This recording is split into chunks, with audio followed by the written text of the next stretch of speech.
అన్నారు. టికెట్ వచ్చిందా? చాలా మంది ఎన్నికల్లో గెలవలేమనుకున్నారు, గెలిచినామా? మరి ఈ రోజు ఆలగడ్డలో ఎప్పుడు లేని విధంగా మరి ప్రజలు బయటకు వచ్చి, కార్యకర్తలు బయటకు వచ్చి చాలా కసితో ఈ రోజు ఓట్లు వేస్తారు.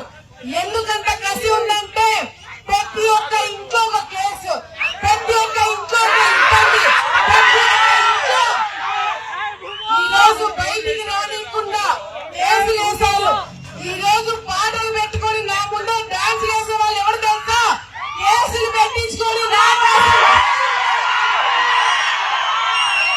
నా కోసం జైలుకి పోయిన వాళ్ళు ఈ రోజు డాన్స్ వేస్తున్నారు. ఈ రోజు నేను చెప్తున్నాను, నా కోసం ముందుకొచ్చి కేసులు వేయించుకున్న వాళ్ళు, నా కోసం కష్టపడిన వాళ్ళు, పార్టీ కోసం అండగా 5 సంవత్సరాలు నిలబడిన వాళ్ళని కాపాడుకున్న బాధ్యత మాది అని చెప్పి అభివృద్ధి చేస్తాం, రాజకీయం కూడా